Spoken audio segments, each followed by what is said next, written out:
Assalamualaikum warahmatullahi wabarakatuh. Waalaikumsalam warahmatullahi wabarakatuh.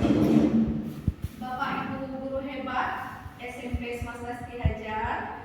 Yang pertama, saya Bu Elena Safitri Rubis dan teman saya Pak Siska Mutahir Lingga mengucapkan terima kasih banyak atas keluangan Bapak Ibu untuk mengikuti aksi nyata kami pada modul 1.4 berkaitan dengan budaya positif.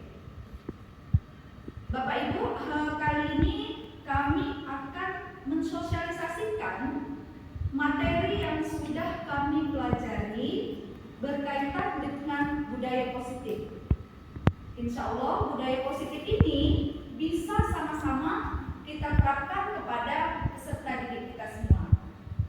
Baik, kita mulai saja. Yang pertama, saya ingin mengajak Bapak Ibu hebat, sebenarnya apa sih budaya positif itu? Apakah budaya positif itu sudah kita terapkan untuk peserta didik kita? Sebelum kita lanjutkan, coba Bapak Ibu renungkan dan pikirkan apa sih jawaban atas pertanyaan-pertanyaan berikut ini.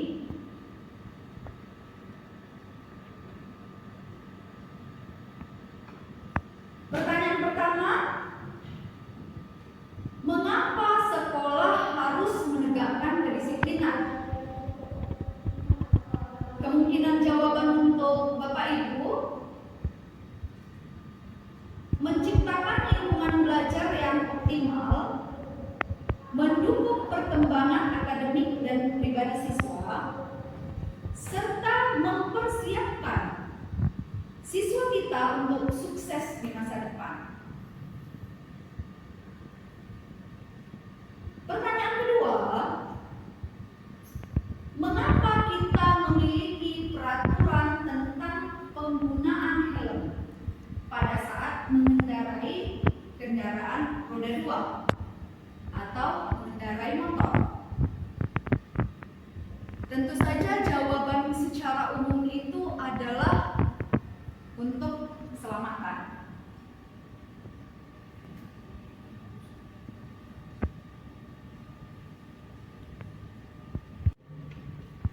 Baik, Bapak Ibu di sini sudah memahami ya apa sih bentuk dari keyakinan itu?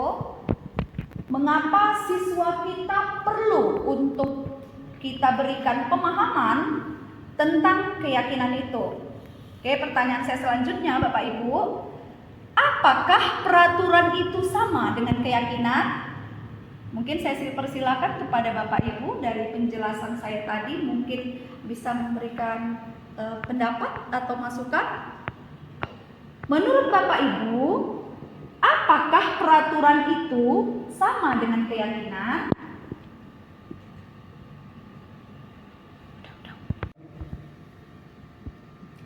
Baik Bapak Ibu, peraturan dan keyakinan silahkan kepada Pak Rudi untuk menjawab. Apakah peraturan dan keyakinan itu sama? Menurut saya berbeda, Bu. Kalau keyakinan itu sudah melekat ke diri kita, tapi kalau peraturan itu eksternal seperti itu. Kalau keyakinan intinya internal, kalau peraturan itu eksternal. Terima kasih Pak Rudi. Bu Neti mungkin bisa memberikan pendapat kepada kami. Kalau menurut saya kan Bu, peraturan itu dia konsepnya satu arah. Jadi dia ditentukan satu kebijakan tertentu untuk diterapkan oleh masyarakat yang menjadi tujuannya. Sedangkan keyakinan itu adanya kesepakatan antara dua arah yang membuat dan yang akan melaksanakan. Nah, itu menurut saya. Terima kasih Bu Neti atas jawabannya. Silakan Bapak Ibu mungkin ada yang punya pendapat yang lain.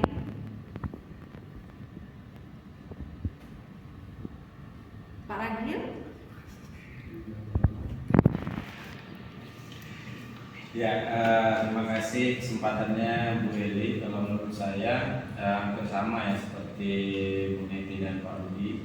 Yang namanya keyakinan itu yang ada di dalam diri sendiri. Kalau peraturan bisa disepakati bersama dan aturannya dapat berubah juga. Saya Wedana. Silahkan Ibu Dinda. Kalau peraturan itu lebih ke kewajiban ya, tapi kalau keyakinan itu lebih ke hak. Sunnah berarti ya.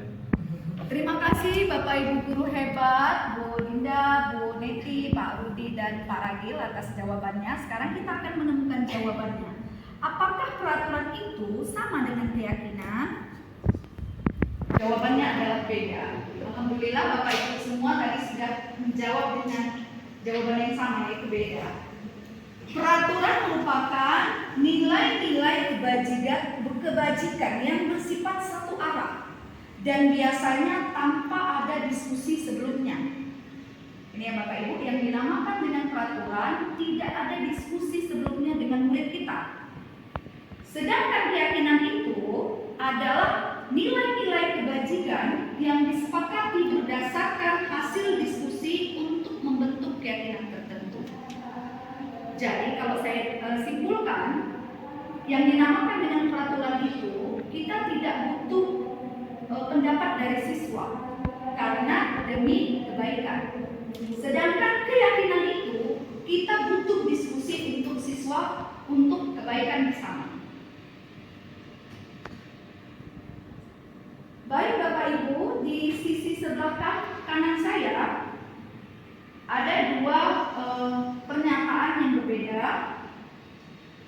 Manakah yang dimaksud dengan peraturan dan keyakinan kelas? Nanti saya mohon izin sekali meminta jawaban Bapak Ibu semua.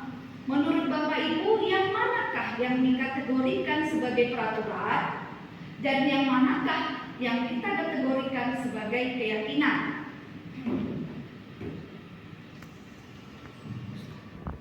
Tiga.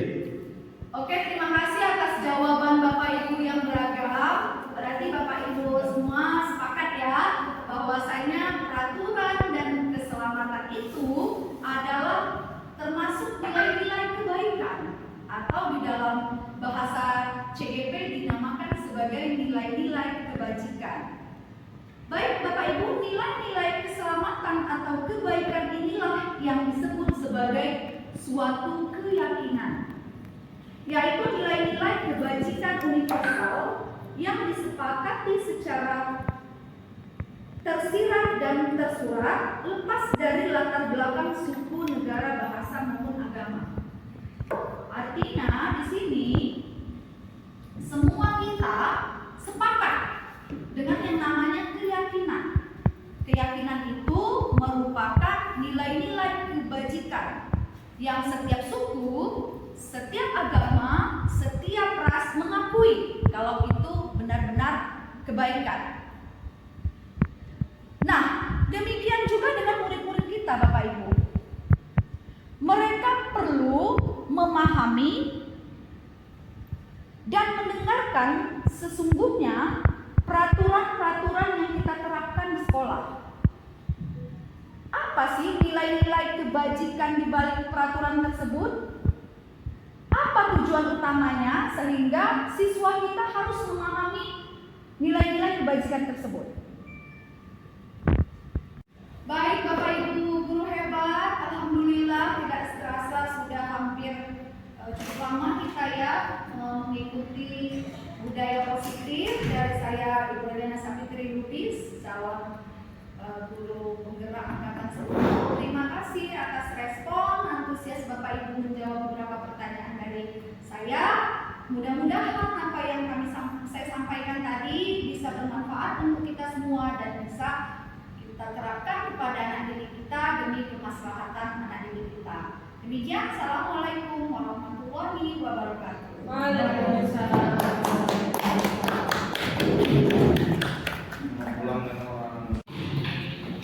Oke, assalamualaikum warahmatullahi wabarakatuh. Baik Bapak Ibu sekalian, kita melanjutkan apa yang sudah disampaikan oleh rekan kita tadi, Bu Eliana. Sebenarnya runtutan materi ini dia satu paket teman-teman, yang berkaitan dengan budaya positif yang mau kita tumbuhkan di sekolah kita.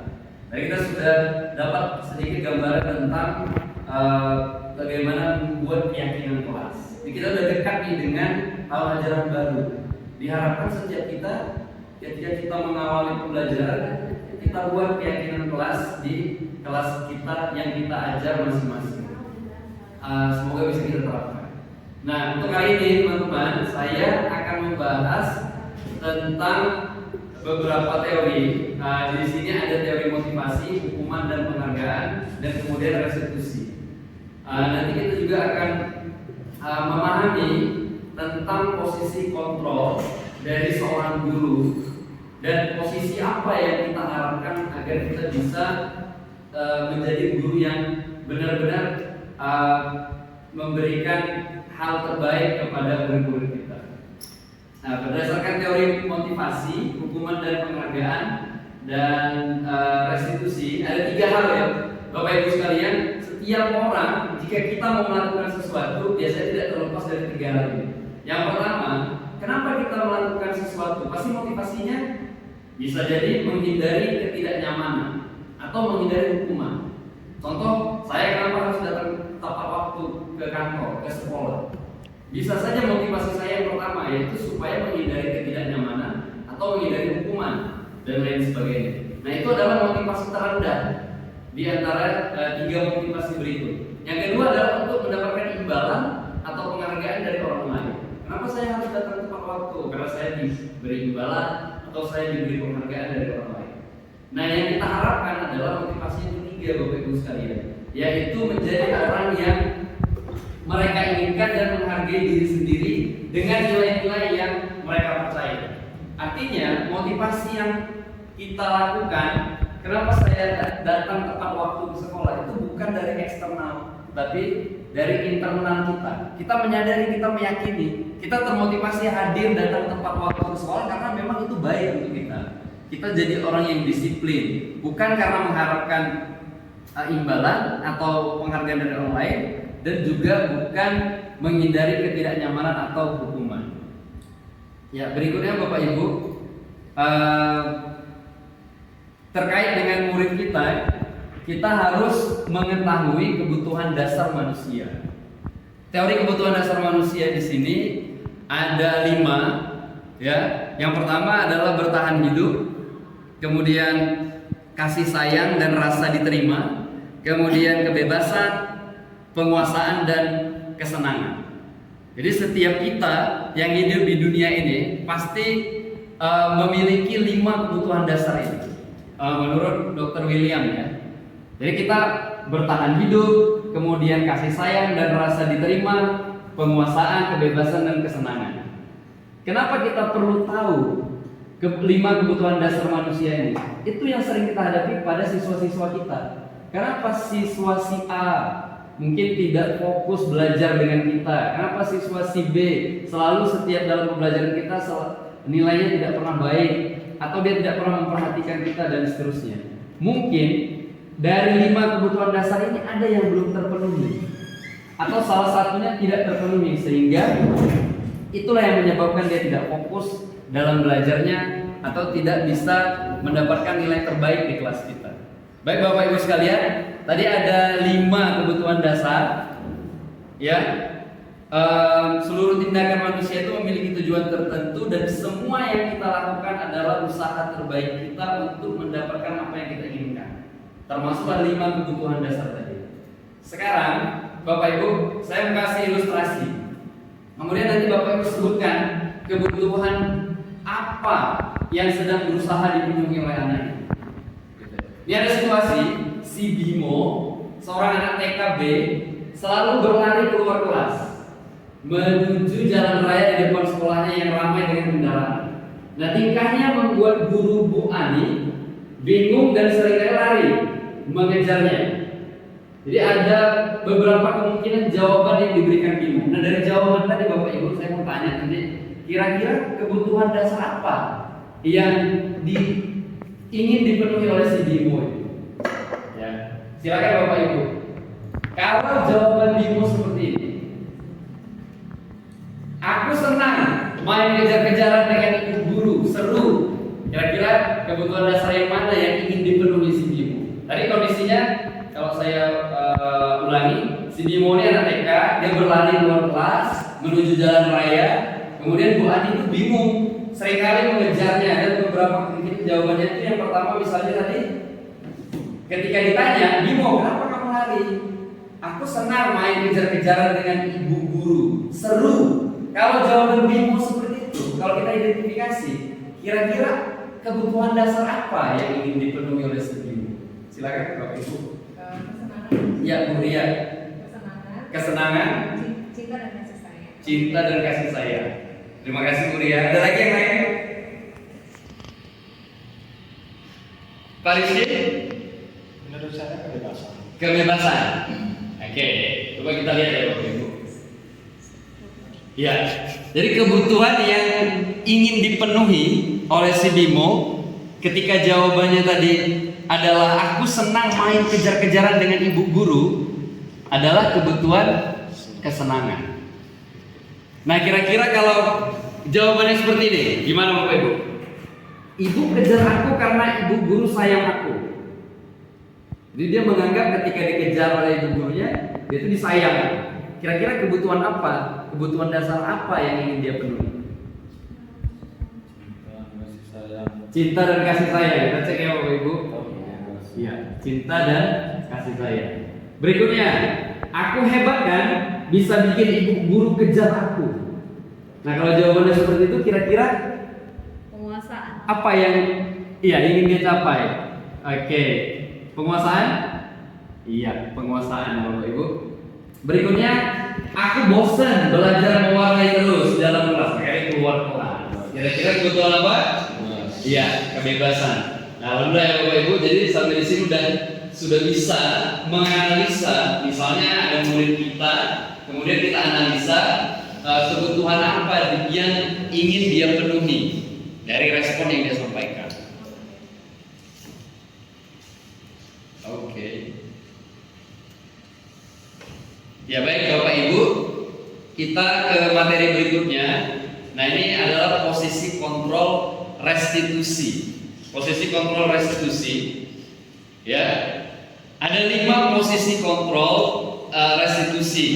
Ya. Kemudian apakah ini telah efektif? Apa yang kita lakukan? Apakah sudah berpusat dan memerdekakan, memandirikan murid? Bagaimana dan mengapa? Jadi melalui serangkaian riset berdasarkan teori kontrol, Dr. William berkesimpulan ada 5 posisi kontrol yang diterapkan seorang guru. Nah, kita bisa menilai diri kita sendiri Bapak Ibu. Saat ini kita yang paling sering menggunakan posisi kontrol yang mana? Itu kira-kira Bapak Ibu. Nah, posisi kontrol yang pertama adalah penghukum. Apa itu posisi kontrol penghukum? Yaitu seorang guru dia menggunakan hukuman fisik bisa atau maupun verbal.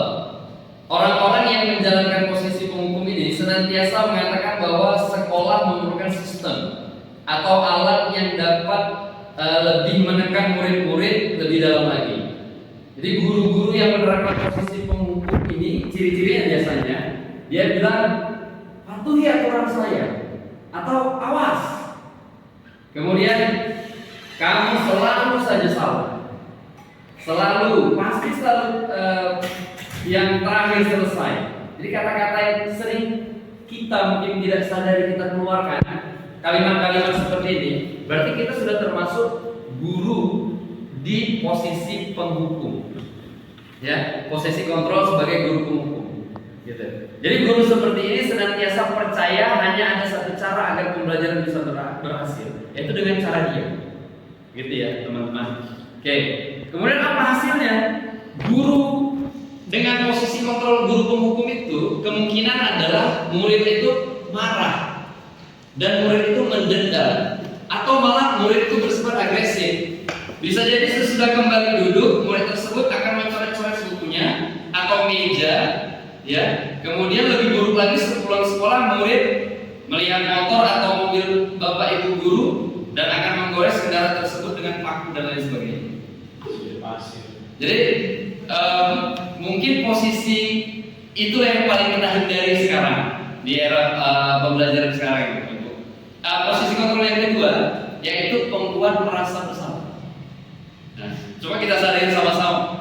Mungkin saya pribadi pernah juga sebagai penghukum, pernah juga sebagai pembuat merasa bersalah.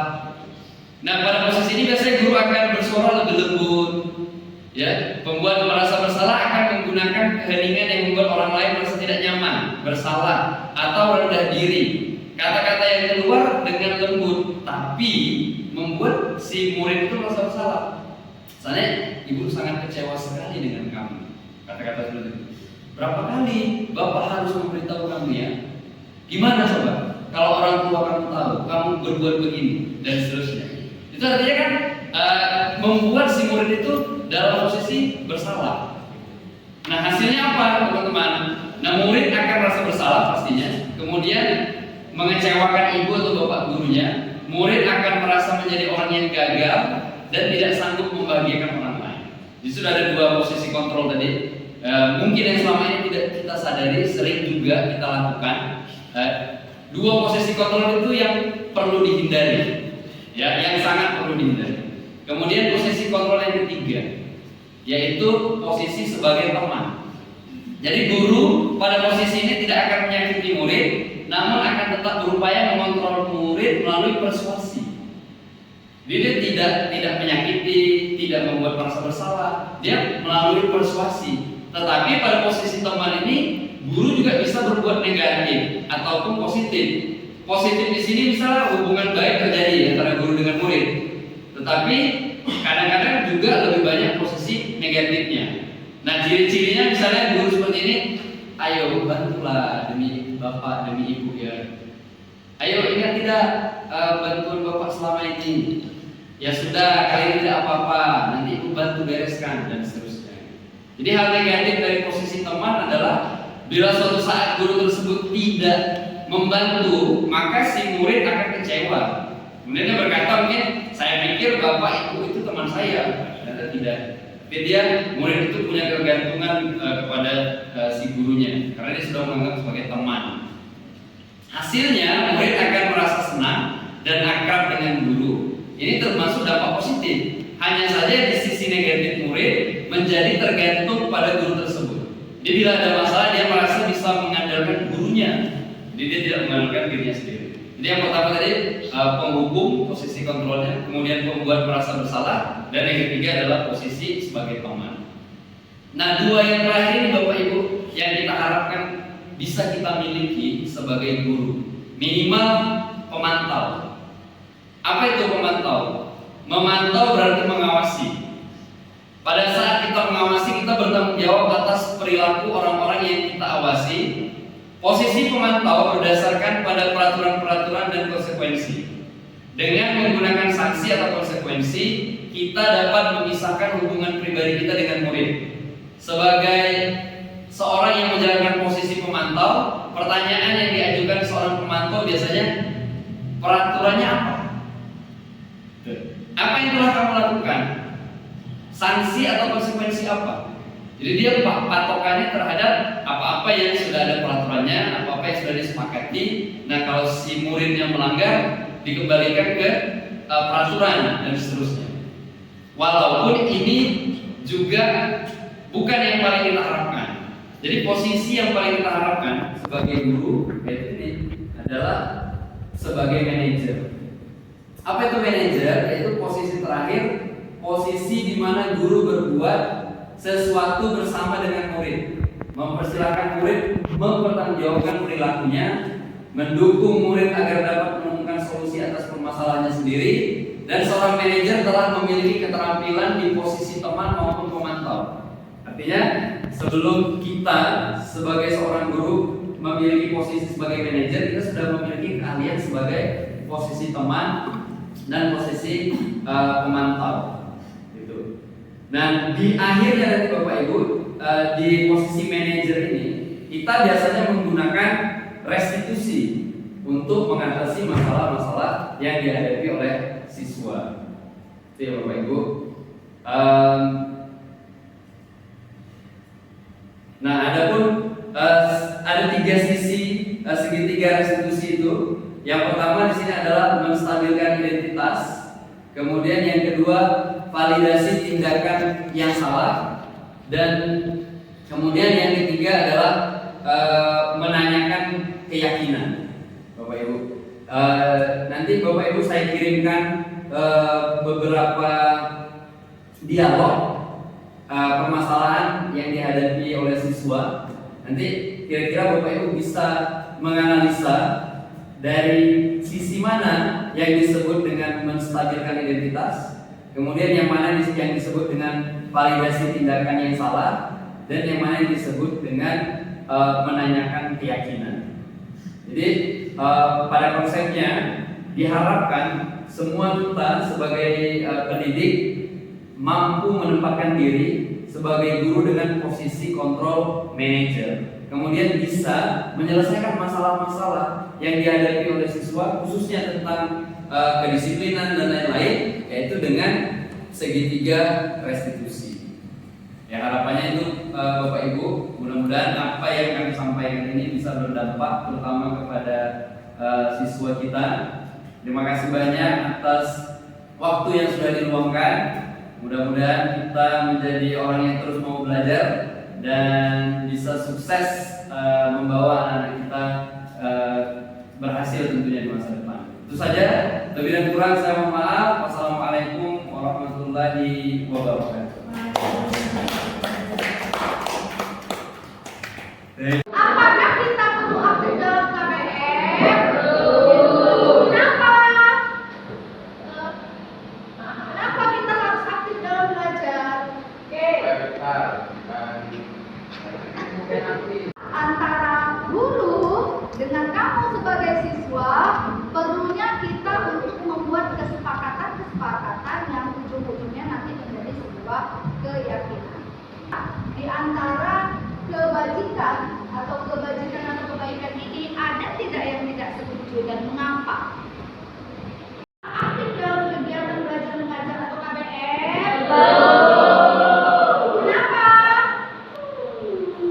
Oke, Atta. Ada mendapat ilmu. Masuk kelas itu perlu? Kenapa?